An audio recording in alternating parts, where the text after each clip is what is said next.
ഭൂമിയിൽ വിള്ളൽ, വീടുകൾ അപകട ഭീഷണിയിൽ. വായന്നൂർ കൂവയിൽ ഉന്നതിയിലാണ് ഭൂമിയിൽ വൻ വിള്ളൽ രൂപപ്പെട്ടത്. കനത്ത മഴയിൽ 50ഓളം മീറ്റർ ദൂരത്തിലാണ് വിള്ളൽ രൂപപ്പെട്ടിരിക്കുന്നത്. കോളയാട് ഗ്രാമപഞ്ചായത്തിലെ വായന്നൂർ കൂവയിൽ ഉന്നതിയിലുള്ള വീടുകളുടെ മുന്നിലാണ് വിള്ളൽ രൂപപ്പെട്ടിരിക്കുന്നത്. ഉന്നതിയിലെ 3 വീടുകൾക്കാണ് വലിയ അപകട ഭീഷണി തീർക്കുന്നത്. ദിവസങ്ങളായി പെയ്ത കനത്ത മഴയിൽ ചൊവ്വാഴ്ച രാത്രിയിലാണ് വീട്ടുമുറ്റത്ത് ചെറിയ രീതിയിൽ വിള്ളൽ രൂപപ്പെട്ടത്. എന്നാൽ ബുധനാഴ്ച രാവിലെയോടെ വിള്ളലിന്റെ വ്യാപ്തി വർദ്ധിച്ചു വരികയായിരുന്നു. കോളയാട് ഗ്രാമപഞ്ചായത്ത് പ്രസിഡന്റ് പി പ്രഹ്ലാദൻ, വില്ലേജ് ഉദ്യോഗസ്ഥർ, ആരോഗ്യവകുപ്പ് ഉദ്യോഗസ്ഥർ തുടങ്ങിയവർ സ്ഥലം സന്ദർശിച്ചു. ഉന്നതിയിലെ ഒരു വീട്ടിൽ ക്യാൻസർ രോഗിയും മറ്റൊരു വീട്ടിൽ കിടപ്പി രോഗിയും ഉള്ളതിനാൽ ഇവരെ എങ്ങനെ ക്യാമ്പുകളിലേക്ക് മാറ്റുമെന്ന ആശങ്കയിലാണ് ബന്ധപ്പെട്ടവർ. വായനൂര് കുവയിൽ ഉന്നതിയിലാണുള്ളത്. ഇവിടെ 5 കുടുംബങ്ങളാണുള്ളത്. ഇതിലിപ്പോൾ നമ്മൾ 2 കുടുംബങ്ങളെ ഈ മഴക്കാലത്തിന്റെ ഈ ഒരു പ്രശ്നത്തിന്റെ ഭാഗമായിട്ട് മണ്ണിടിച്ചിൽ ഭീഷണി ഉള്ളതുകൊണ്ട് മാറ്റി വായനൂര് ഗവൺമെന്റ് LP സ്കൂളിലേക്ക് മാറ്റി പാർപ്പിച്ചിട്ടുണ്ട്. ഇപ്പം കൂടുതൽ പ്രശ്നം മണ്ണിടിഞ്ഞ് നമ്മള് പുരുഷു എന്ന് പറഞ്ഞ ആളുടെ വീടിന്റെ മേലേക്ക് വന്ന് വീഴാനുള്ള അപകട സാധ്യതയാണ് ഇപ്പോൾ കൂടുതലുള്ളത്.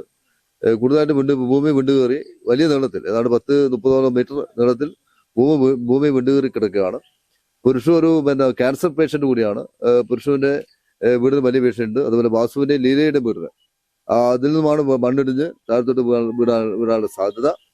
ഈ അപകടങ്ങൾ മുൻകൂട്ടി കണ്ടുകൊണ്ട് നമ്മളിപ്പം ഇവരെ മാറ്റി പാർപ്പിച്ചിരിക്കുകയാണ്. പുരുഷു ബന്ധുവിന്റെ വീട്ടിലേക്ക് അടുത്ത് തന്നെ പുരുഷ കുടുംബം മാറിയിട്ടുണ്ട്. തൊട്ട് മേലെ അംഗപരിമിതനായുള്ള ബാലൻ താമസിക്കുന്നുണ്ട്. അവരും പ്രയാസത്തിലാണ്. അപ്പൊ ഇവരെയൊക്കെ നമുക്ക് ഭാവിയിൽ സ്ഥിരതയുള്ള ദൃഢമായുള്ള പാർപ്പിട തയ്യാറാക്കി കൊടുക്കാൻ വേണ്ടിയുള്ള സാധ്യതയാണ് ശ്രദ്ധിക്കേണ്ടത്. അതിനുവേണ്ടി പഞ്ചായത്തും റവന്യൂ ഡിപ്പാർട്ട്മെന്റ് അധികൃതർ വന്നിട്ടുണ്ട്. നമ്മൾ ഡിസാസ്റ്റർ മാനേജ്മെന്റ് കമ്പനിയുടെ ഭാഗമായിട്ട് ഇത് ആലോചിക്കും.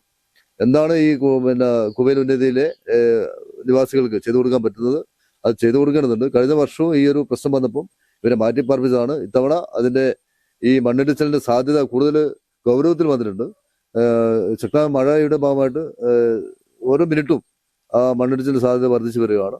അപ്പൊ അതുകൊണ്ട് ഇവർക്ക് ഒരിക്കലും സുരക്ഷിതമായി ജീവിക്കാനുള്ള ഒരു അന്തരീക്ഷമില്ല. അപ്പം സുരക്ഷിതമായ അന്തരീക്ഷത്തിലേക്ക് മാറ്റിപ്പാർപ്പിക്കാൻ ആവശ്യമായ ഇടപെടൽ നമ്മുടെ ഭാഗത്തുനിന്നും പഞ്ചായത്തിന്റെ ഭാഗത്തുനിന്നും റവന്യൂ അധികൃതരുടെ ഭാഗത്തുനിന്നും ഇപ്പോൾ ആലോചിച്ചുകൊണ്ടിരിക്കുകയാണ്. ഹൈവിഷൻ ന്യൂസ്, പേരാവൂർ.